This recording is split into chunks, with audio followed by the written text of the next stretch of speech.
My name is Paige Trent, and I'm 28 years old. 3 weeks ago, I was lying in a hospital bed with 3 broken ribs and a fractured wrist.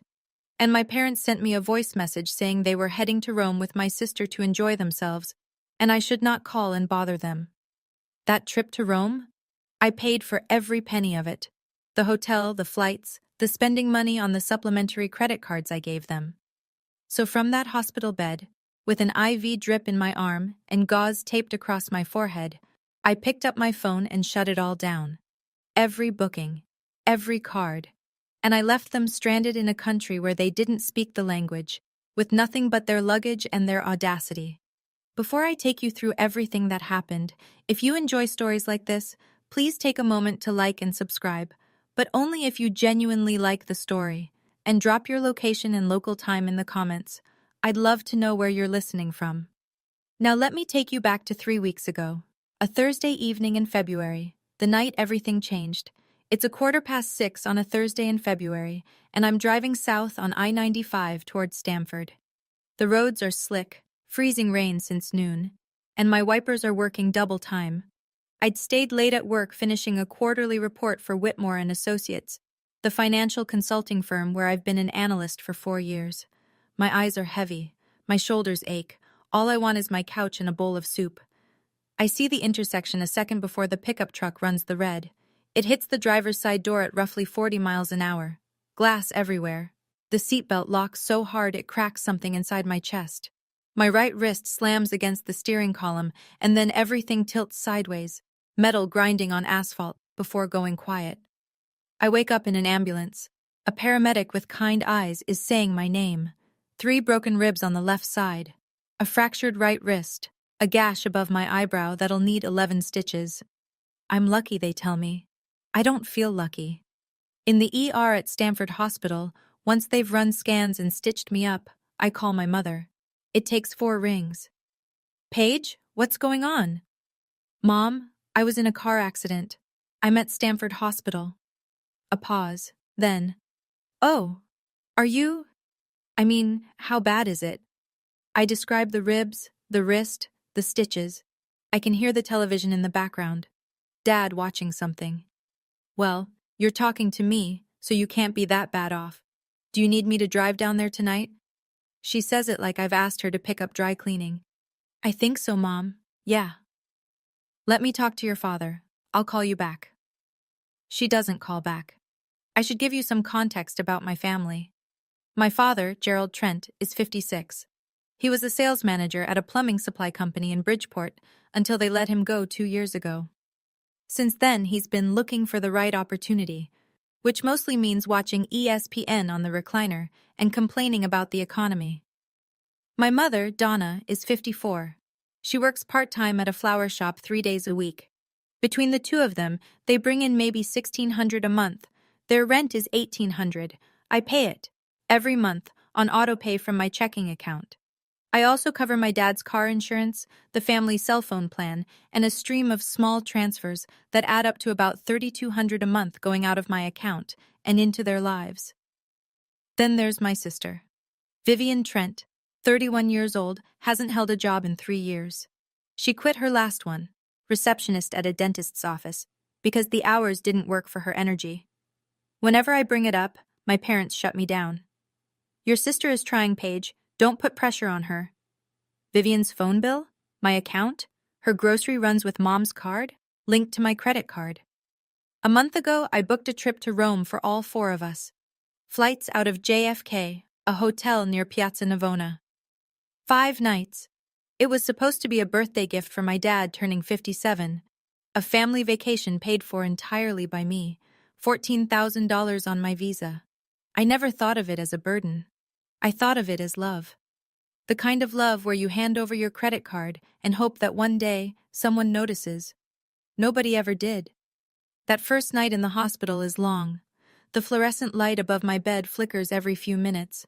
The heart monitor beeps in a rhythm I can't ignore. A nurse named Rachel checks on me every couple of hours. Adjusts the IV, asks about pain on a scale of 1 to 10. I say 6. It's an 8. I call my dad around 9. Voicemail. I call Vivian. Voicemail. I text my mom. Are you coming?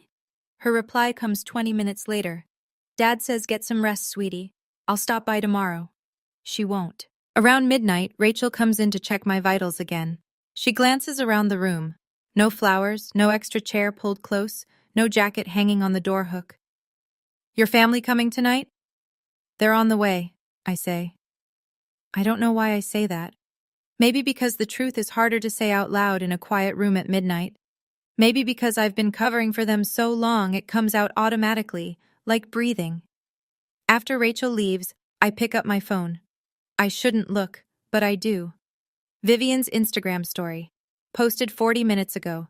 She's standing in a fitting room, holding up a floral sundress against her chest, head tilted, lips pursed.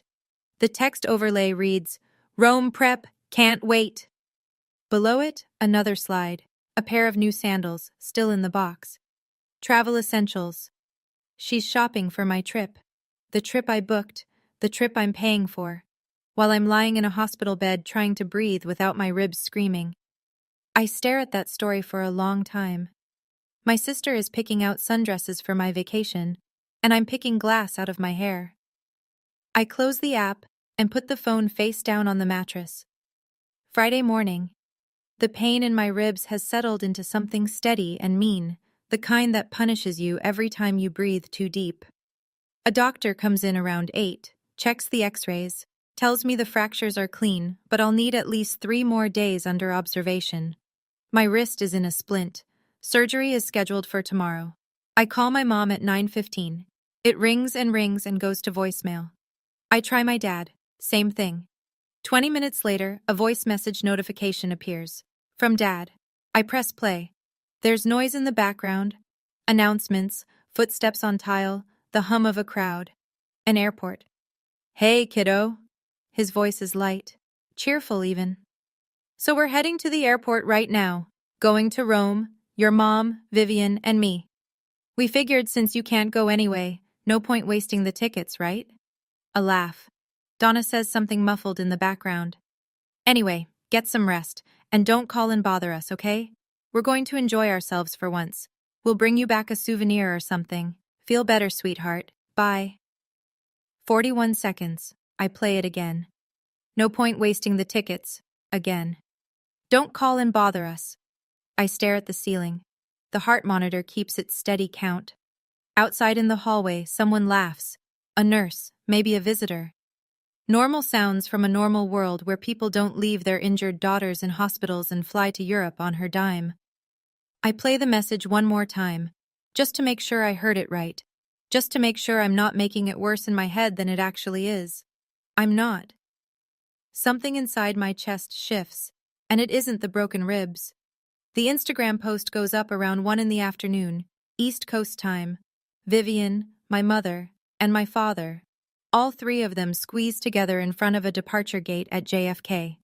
Big smiles, carry-on bags at their feet. The caption reads, Family vacation, finally. Rome, here we come. 47 likes within the first hour. 12 comments. Have the best time. And so jealous. And beautiful family. Beautiful family. My phone starts buzzing around 2. First, a text from a college friend named Andrea. Wait, aren't you in the hospital? I just saw Vivian's post. Your family is going to Rome without you? Then another, from my cousin Dina. Paige, is this real? Your sister posted Rome pics. Aren't you hurt? Then a coworker from the Stanford office. Hey, saw something on Instagram. Are you okay? Where is your family? Each message forces me to explain it out loud, and each time, the words taste worse. Yeah, they went. I'm still in the hospital. It's fine. But it isn't fine, and every time I type, it's fine, my hands shake a little more. The worst part isn't the questions. The worst part is the silence before I answer, that half second where I see myself through their eyes. A woman in a hospital bed, alone, while her family boards a plane with her money. Around 3, a text from Margot Ellis, my closest friend at work, the kind of person who says exactly what she means and never apologizes for it. I'm leaving the office now. I'll be at the hospital in 20 minutes. Don't argue. I don't argue. For the first time in 2 days, someone is coming. I put the phone down and wait. Margot walks in carrying a paper bag from the deli on Summer Street and a tote with a change of clothes. She sets everything on the side table, pulls the visitor chair close, and sits down without a word. Then she looks at me, really looks, and her jaw tightens. "Where is your family, Paige?" I open my mouth, and what comes out is the same excuse I've been rehearsing. "They already had the tickets, and since I couldn't go anyway," I stop, mid-sentence, because I hear myself, and for the first time, I hear how insane it sounds. Margot doesn't push. She doesn't fill the silence with opinions. She just reaches over and takes my hand, careful, because the IV is in that arm, and holds it. After a minute, she asks quietly, "The trip, who paid for it?" "I did, all of it." "The hotel?" "Me." "The flights?" "Me." "And who's lying in a hospital bed right now?" I don't answer. I don't need to. She sits with me for 3 hours that evening. She heats up the soup she brought. She charges my phone when the battery gets low. She doesn't tell me what to do. She doesn't say, "I told you so." She just stays. When she's getting ready to leave around 9, she stops at the door and turns back. "I'm not going to tell you what to do, Paige, but I need you to hear what you just said out loud. You paid for a vacation, got hit by a truck, and your family took the vacation anyway, and they told you not to call." She pauses. "That's not a family disagreement. That's something else." She leaves. I lie in the dark. The monitor beeps. And I think. So at this point, I'm lying in a hospital bed, alone. And my family is somewhere over the Atlantic, heading to a vacation I paid for. My friend Margot just asked me who paid for the trip, and I couldn't even finish the sentence. If you've ever been the person everyone counts on but nobody shows up for, you know exactly what that silence feels like. Drop a comment and tell me, what would you have done next? Would you have called them? Or would you have done what I did? Stay with me. Saturday evening. My family has been in Rome for about 6 hours. I know this because Vivian's Instagram is a real-time travelogue. A shot of the Trevi Fountain at golden hour, a plate of cacio e pepe with a heart emoji, a boomerang of my mother clinking a wine glass. Then my phone rings. "Mom. FaceTime." I accept. Donna's face fills the screen. Behind her, the inside of a restaurant, warm lighting, checkered tablecloth. Dad is in the background, fork in hand, a plate of something expensive in front of him. "Honey, how are you feeling? How's the hospital?" "The same," I say. "Still here." "Oh, good. Listen, the hotel wants some kind of deposit for the minibar, and your father wants to book a wine tour tomorrow. Could you send about 500 to Vivian's Venmo?" I look at the screen. My mother is holding a glass of red wine in a Roman restaurant, asking me, from my hospital bed, for $500. "You're asking me for money right now." "Don't be dramatic, sweetie. It's just 500. "I have 3 broken ribs, Mom. And we're praying for you every day, honey. Now, about the Venmo." "I have to go," I say. "The nurse needs to check my vitals." She doesn't ask which vitals. She doesn't ask if I'm in pain. She says, "Okay, well, let me know about the money. Love you." And the screen goes black. I set the phone on the mattress. Rachel walks in to adjust my IV. "Everything all right?" she asks. "Family stuff," I say. Rachel glances around the empty room, the same way she's done every shift. She doesn't say anything. She doesn't have to. Sunday morning. I wake up to a wall of blue text bubbles from Vivian. "Mom said you hung up on her last night? That's really rude, Paige. She was trying to include you. Also, the hotel wants the card again for incidentals. Can you call them? And can you extend the reservation by 2 nights? Dad wants to see the Colosseum on Monday, and there's this amazing cooking class on Tuesday." I read each message twice. My right wrist is swollen inside the splint, surgery is in 4 hours, and my sister is asking me to extend a vacation I can't attend. I put the phone down, pick it up again. Another message from Vivian. This one has a photo attached. A selfie in front of the Trevi Fountain. She's wearing the floral sundress from the fitting room, the one from her Instagram story 2 days ago. Big smile. Caption in the text. "Making memories. Wish you were here, sis." Wish you were here. I look at the photo for a long time. She's standing in Roman sunlight in a dress bought for my trip, on my credit card, with my parents beside her. And she writes, "Wish you were here," like it's a postcard from someone who actually means it. Rachel comes in to prep me for surgery. She sees my face. You okay? Yeah, I say. Just my sister. Rachel pauses by the bed, looks at the empty chair, the empty room. No flowers except the ones Margot brought. No cards except the one from my office. You know, she says softly, adjusting my hospital gown. In 5 years working this floor, I've learned something. The people who show up, they're the family that counts. She wheels me toward the operating room. I don't say anything, but I hear her. I come out of wrist surgery Sunday afternoon. The pain meds make everything soft around the edges, but my mind is sharp in a way it hasn't been in days. Maybe it's the anesthesia clearing out, or maybe it's that something broke open inside me that has nothing to do with bones. I open my banking app. The transaction history on my supplementary cards reads like a restaurant review. Gerald's card, $320 at Ristorante da Pancrazio. Donna's card, $180 at a boutique on Via del Corso. Vivian's card, $95 at a cocktail bar near the Spanish Steps. $595. One day. I scroll further. The hotel charge, $2,400 for 5 nights, pending.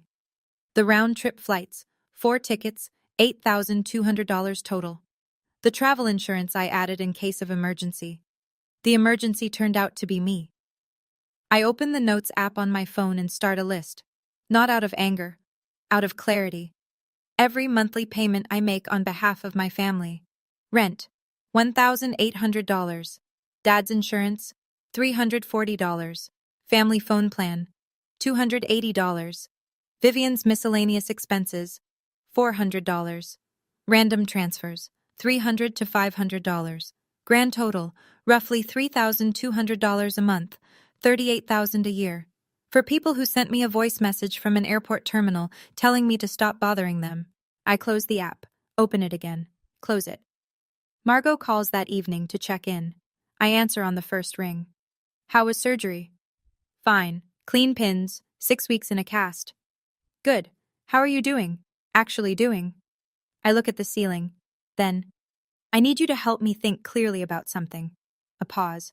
Then Margot says, very quietly, I've been waiting for you to say that. I put the phone down and close my eyes. Not because I'm tired, because I'm making a decision. Monday morning. I call the credit card company at 8 a.m. sharp.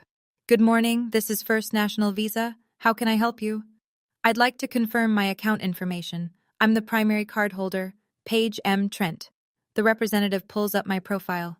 I ask her to list the supplementary cards on my account. Yes, ma'am. You have 3 supplementary cards issued, Gerald A. Trent, Donna L. Trent, and Vivian R. Trent, all linked to your primary account. And I'm the one liable for all charges, correct? That's correct. As the primary cardholder, all charges, payments, and account decisions are under your authority. Thank you. That's all I needed for now. I hang up and open the booking confirmation for Hotel Navona on my email. Reservation name, Paige Trent. Payment method, Visa ending in 4871. Checkout, Wednesday. Then the airline app. 4 round-trip tickets, JFK to Fiumicino. Booked under my frequent flyer account. Paid with the same Visa. Everything. The rooms, the flights, the spending cards. Every piece of this trip exists because my name is on it. My credit, my money, my account. I don't do anything yet. I just verify. Like pulling up a blueprint before you decide whether to renovate or demolish. Margot texts at noon. How are you today?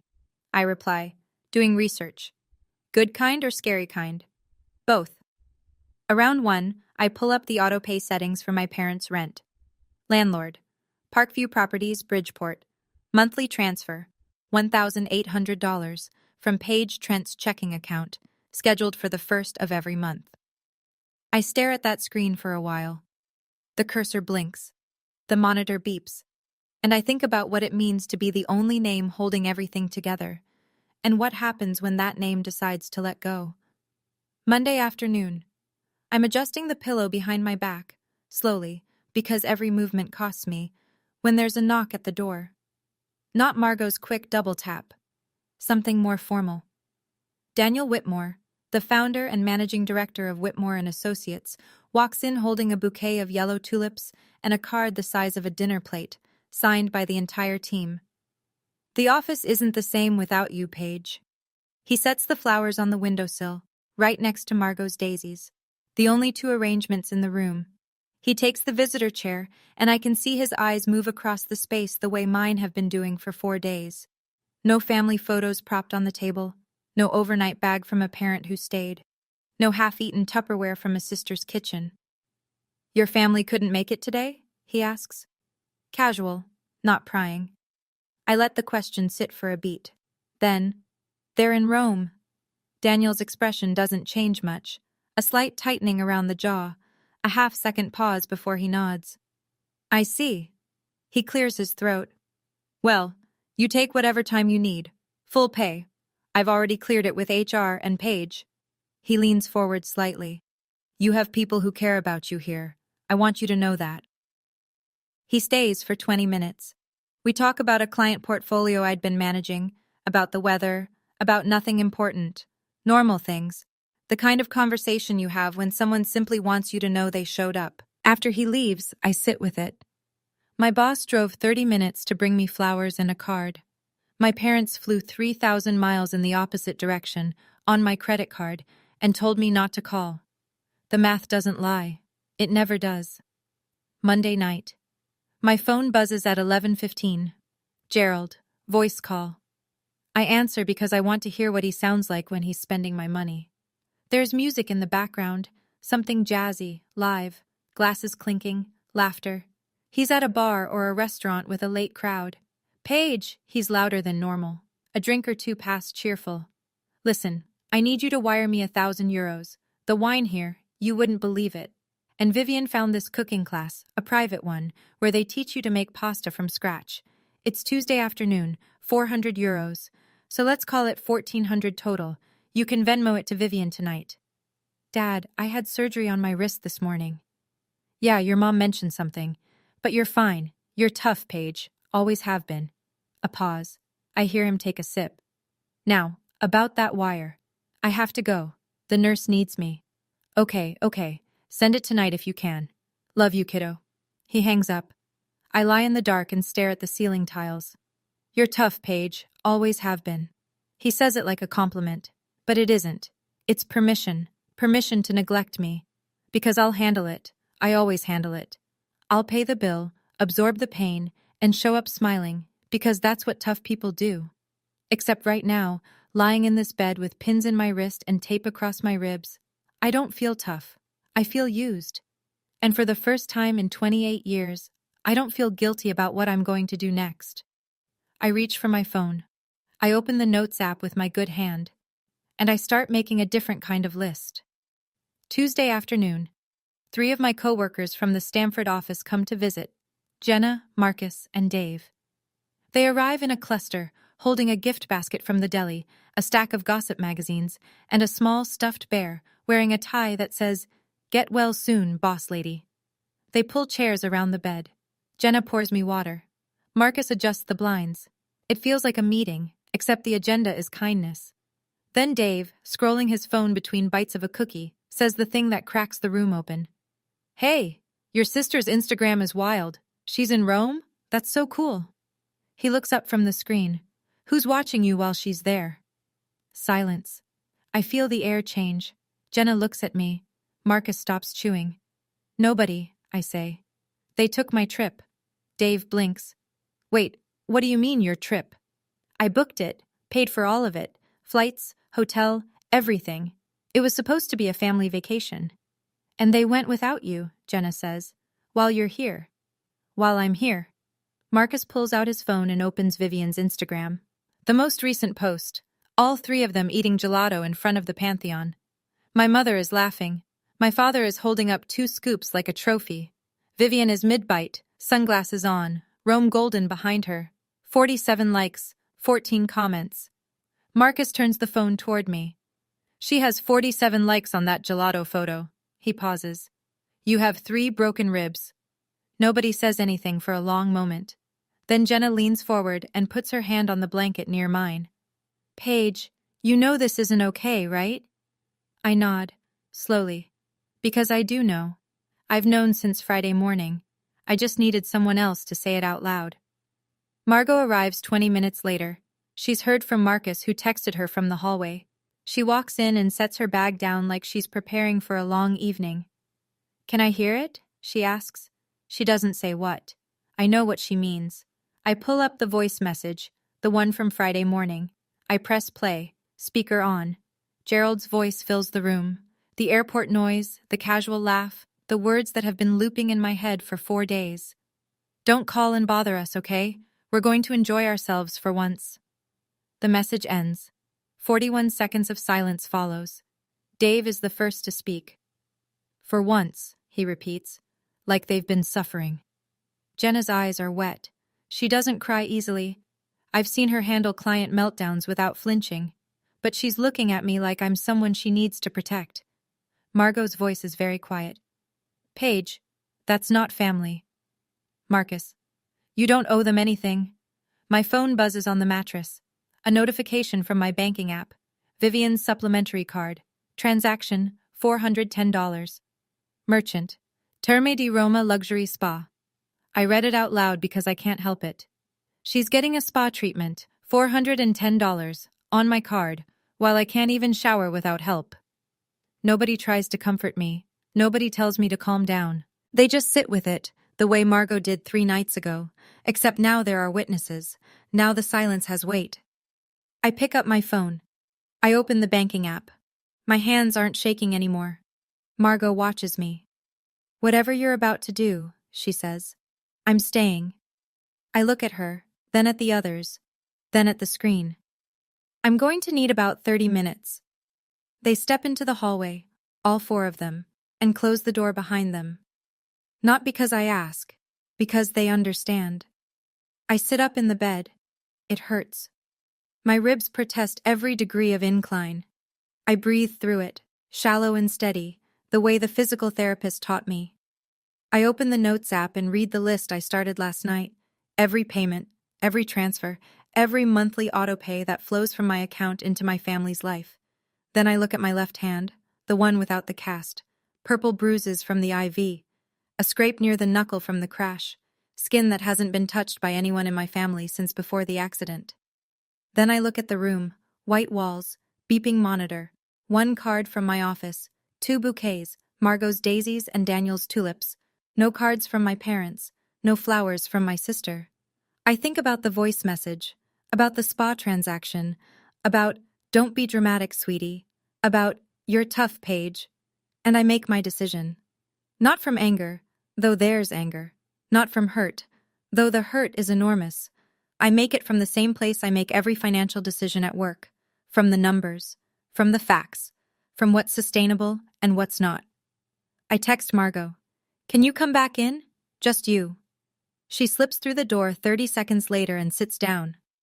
I've made a decision, I say. I need you to know I'm not acting out of emotion.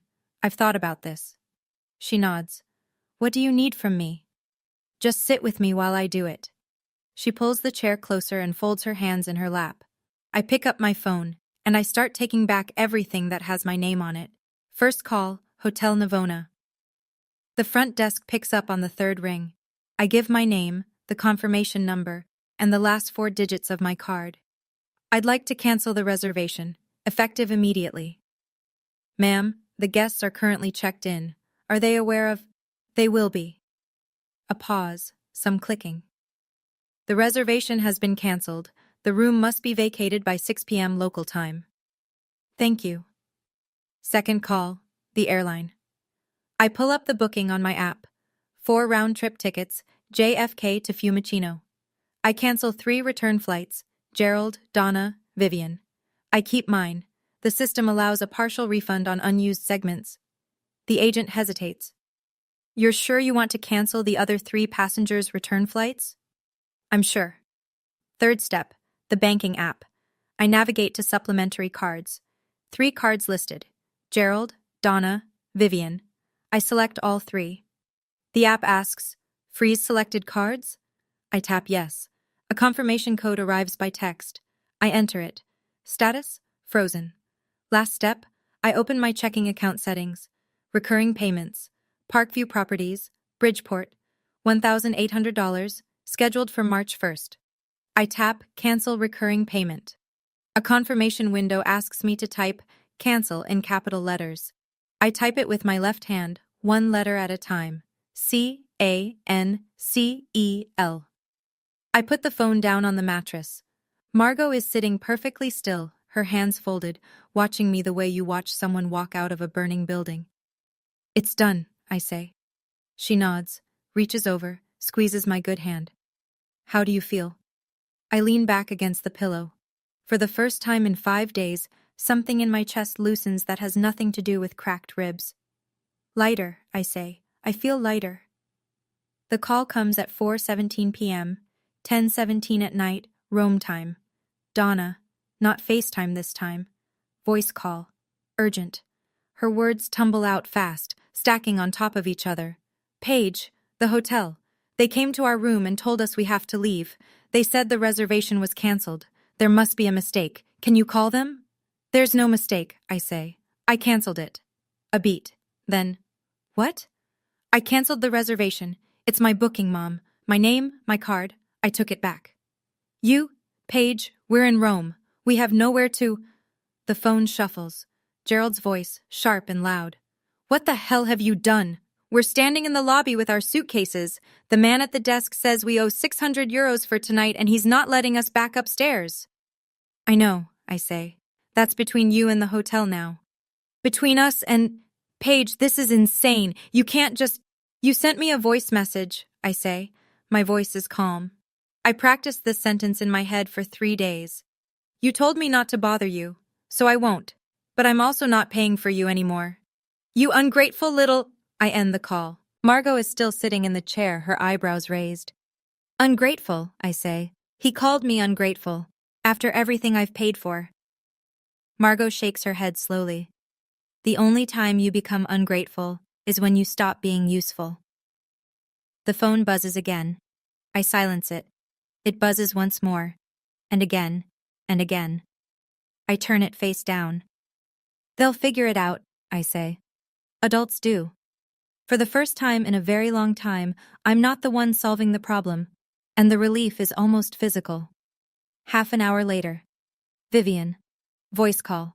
She opens with tears, the full performance. Hitching breath, trembling voice, the kind of crying that sounds practiced if you've heard it enough times. Paige, please, I know you're upset, but you can't do this to us. We're stuck. My card doesn't work, Dad's card doesn't work, Mom's card doesn't work. Those are my cards, Vivian, not yours. But we have nowhere to go. It's almost midnight here. You have a phone. Call the embassy. Call a friend. Do what adults do. How can you do this to your own family? Her voice rises. We didn't abandon you, Paige. We just went on a trip. You went on my trip, while I was in the hospital. And Dad told me not to call. She pauses. Not from shock, I realize, but to regroup. When she speaks again, the tears are gone. The voice is harder. I'm going to tell everyone what you did. You'll look like a monster. I wait a beat. And I'll play them the voice message. We'll see who looks worse. Silence. A long one. Then very quietly. You wouldn't. I already played it for 4 people today, Vivian. In this hospital room. They heard every word. More silence. Then the line goes dead. I set the phone down. The screen shows 17 missed calls and 23 unread texts. All in the last 40 minutes. I don't open any of them. Margot stands up and stretches. You good? Yeah. You want me to stay? No. I think I'm going to sleep. Actually sleep. She hugs me carefully, around the shoulders, avoiding the ribs, and leaves. That night, for the first time since the accident, I sleep through until morning. The phone stays face down, and nobody comes to Rome to save me, because I already saved myself. So my family is standing on a street in Rome with their suitcases, no hotel, no working credit cards, and no return flights. And I'm lying in a hospital bed in Connecticut, finally breathing without the weight of them on my chest. Literally. 3 broken ribs, remember? Tell me in the comments, is what I did too far, or was it long overdue? And if you're still with me, stay. Because what happens when they get home is even more interesting. I find out what happened next in pieces, mostly from my mother, weeks later, when she's calm enough to tell it straight. After I hung up on Vivian, Gerald tried 2 ATMs near the hotel. Both rejected his card. He tried Donna's. Same thing. Vivian's. Declined. 3 adults standing in front of a cash machine on a Roman sidewalk at midnight, each holding a piece of plastic that used to work. Gerald called his younger brother, Uncle Ray, back in Ohio. It was 6 in the evening there. Ray picked up on the second ring. "I need you to wire me money," Gerald said. "Western Union. We're stuck in Rome." "Stuck how?" Gerald told him. Not the full version, his version. The one where Paige had some kind of episode and canceled everything for no reason. Ray listened. Then he asked one question. "Let me get this straight. Paige paid for the trip. She's in the hospital with broken ribs, and you went to Rome anyway and told her not to call you?" Gerald didn't answer right away. "I'll wire you enough to get home," Ray said. "But Gerald, you need to hear yourself." Ray sent $1,400 through Western Union, enough for 3 economy seats on the next available flight, which wasn't until Wednesday morning. That meant 2 more nights. They spent those nights at a budget hostel near Termini Station. Bunk beds, shared bathrooms, no wine tours, no cooking classes. My mother later told me Vivian cried the entire first night. My father sat in the hostel lobby with his head in his hands until 2 in the morning. My mother couldn't sleep, so she walked the hallways with her phone, checking over and over whether the credit card had been unfrozen. It hadn't. It wouldn't. Wednesday afternoon. The doctor signs my discharge papers. 6 weeks in a wrist cast, 2 more weeks of rib recovery, no heavy lifting, no driving. Painkillers for the first week, then over the counter. Margot picks me up in her silver Honda. She carries my bag. She opens the car door. She drives carefully over every bump. My apartment is quiet when I get home. Small, a 1-bedroom in Stamford, but mine. Paid for with my salary, my name on the lease, nobody else's. I sit on the couch and look around. For the first time in I don't know how long, my phone is silent. No texts from Donna asking about the rent. No calls from Gerald about insurance. No messages from Vivian about anything. I open my laptop and pull up my finances. Without the monthly transfers to my family, my budget has a hole in it. Except the hole is on the other side now. $3,200 a month that used to disappear into their lives is sitting in my account, unspent. I go through the auto-pay settings one by one. Rent for Parkview Properties, already canceled. Gerald's car insurance. I call and remove my payment method. Family phone plan. I switch it to individual, covering only my line. Every click feels like unclenching a fist I didn't know was closed. Margot heats up chicken soup in my kitchen. We sit at the small table by the window and eat. Snow is falling outside, soft and steady, covering the sidewalk in white. "How do you feel?" she asks. I think about it, really think. Like I lost 10 pounds overnight, and I don't mean from the hospital food. She laughs.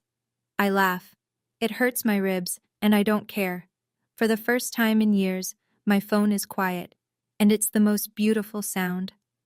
Friday morning, 2 days after I leave the hospital. A knock on my apartment door, hard, impatient, the kind that rattles the hinges. I open it with my left hand, the cast on my right arm visible in the doorway.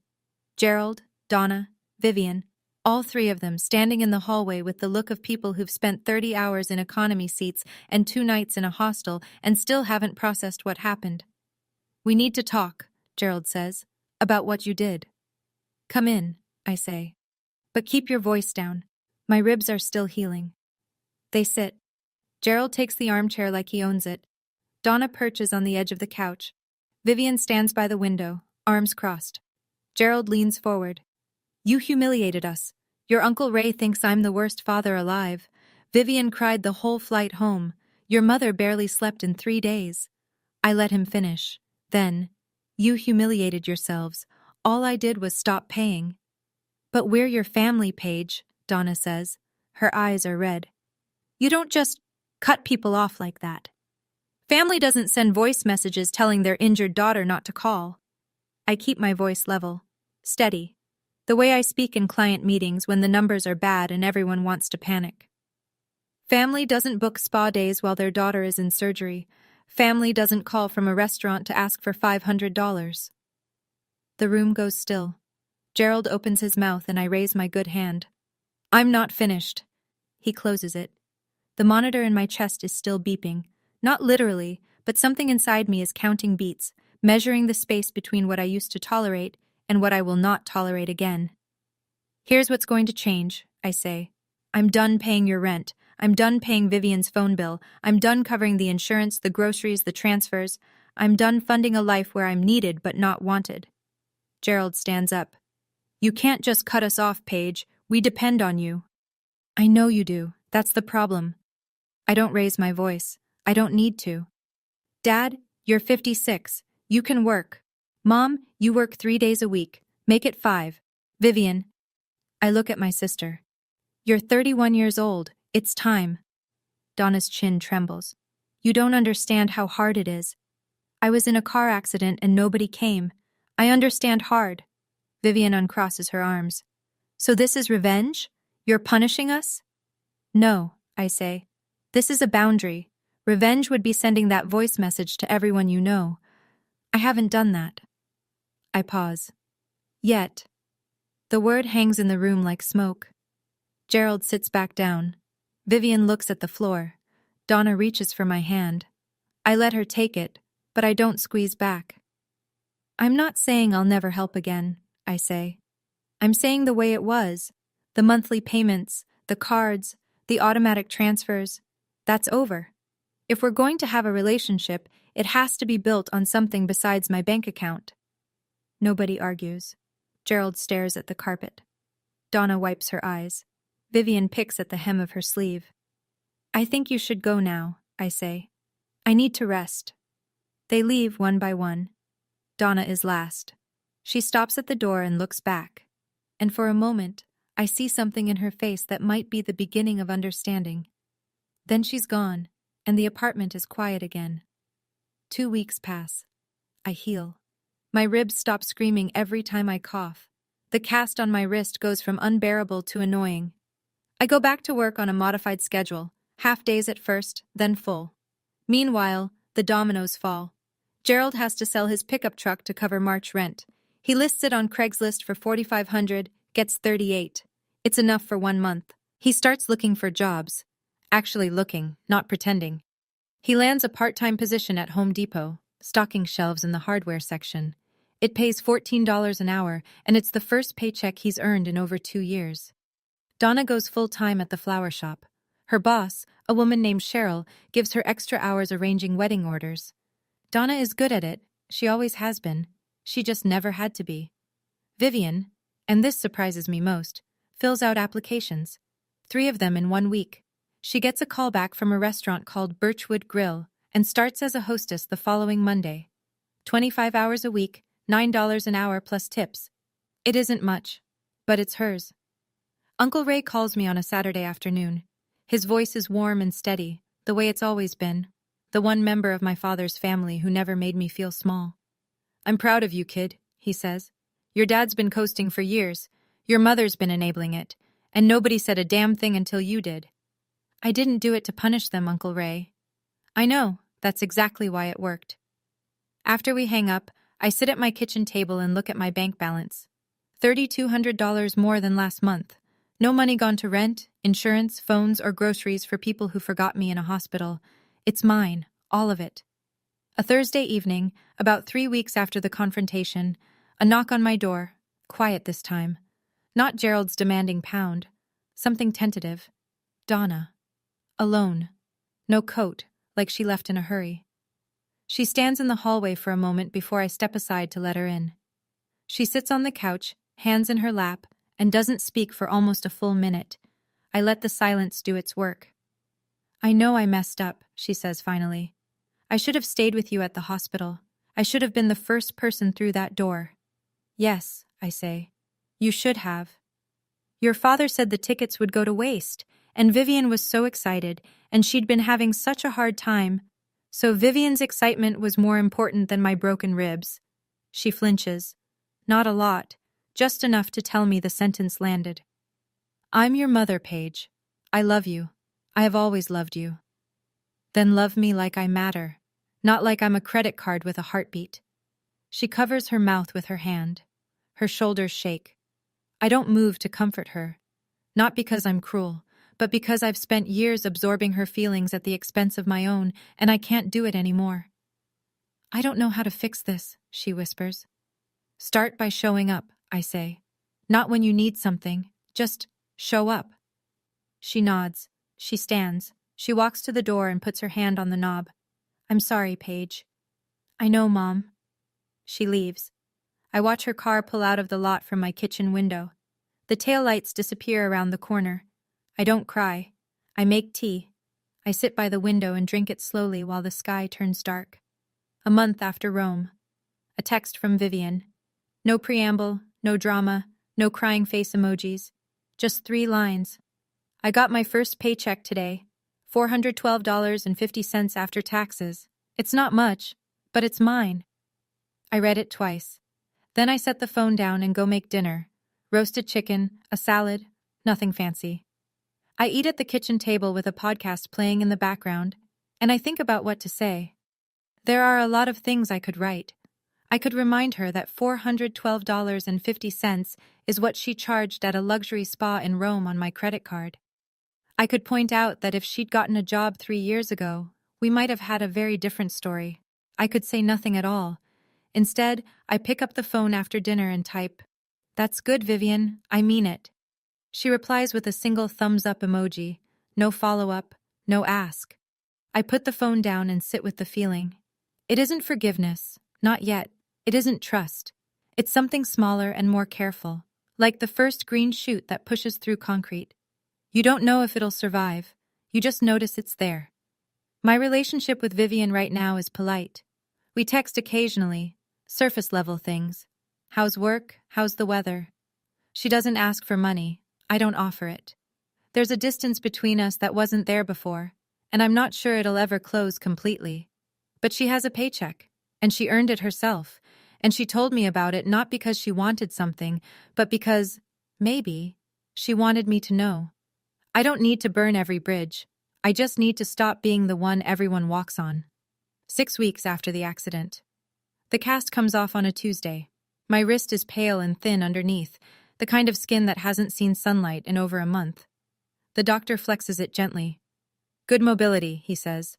You'll want physical therapy for a few weeks, but you're healing well. I drive home and open my laptop. I go to a booking site and type in a destination I've been thinking about since the hospital.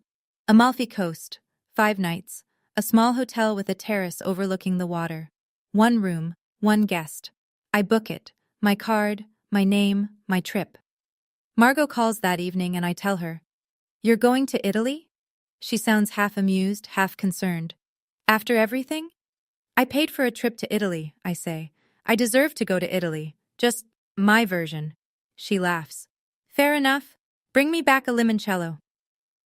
2 weeks later, I'm sitting on a balcony in Positano. The Tyrrhenian Sea stretches out below, blue fading to silver at the horizon. The air smells like lemon trees and salt.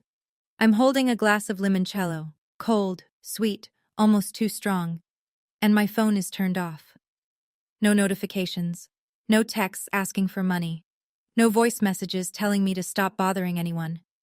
Just the sound of waves against the cliffs and a breeze that smells like something I can't name. Freedom, maybe, or self-respect, something I couldn't afford when I was too busy paying for everyone else. I take a photo of the sunset and save it to my camera roll. I don't post it anywhere. I don't need anyone to see it. This isn't for Instagram. This isn't for Vivian's followers or my mother's approval. This one is just for me. I want to tell you something and I promise I'll keep it short. For most of my adult life, I believed that being a good daughter meant being useful. That love was measured in bank transfers and autopay schedules and the number of times I said yes when I should have said no. I thought that if I stopped giving, I'd lose them. That the moment my credit card stopped working, so would their love. It took 3 broken ribs and a 41-second voice message from my father to realize, if someone only values you when you're paying, they don't value you. They value what you provide. I don't hate my parents. I don't hate Vivian. Hate takes energy I'd rather spend on myself. But I've stopped confusing obligation with love, and I've stopped treating my bank account like a substitute for a relationship. My family now? It's complicated. We talk sometimes. Short calls, usually on Sundays. My mother sends me a small potted plant from the flower shop every month. She doesn't attach a note, she just sends it. I keep them on my windowsill. There are 4 of them now, lined up in a row. Gerald apologized.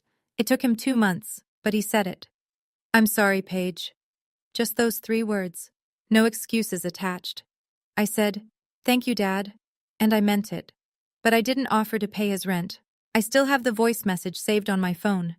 I don't play it anymore. I don't need to. It's there the way a scar is there. Not because you want to remember the injury, but because the healing left a mark that reminds you what you survived.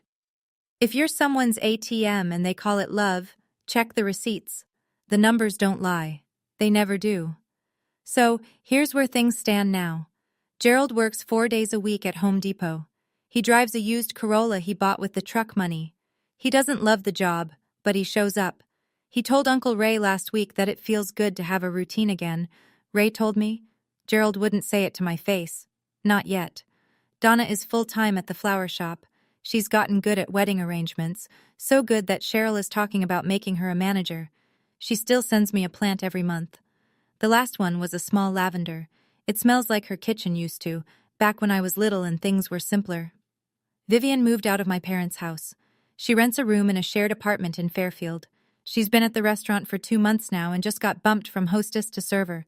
Better tips. She and I text once a week or so. Polite, brief, nothing deep. We're not close. I don't know if we ever will be again, but she's standing on her own feet, and that's something. I got promoted at Whitmore and Associates, senior analyst. Daniel shook my hand at the announcement meeting and said, "You've always been the strongest person in this office. Now you know it too." And the voice message? It's still on my phone. 41 seconds I'll carry for the rest of my life. Last week my dad called, not to ask for money. He said, "I'm sorry, Paige, for Rome, for the message, for all of it."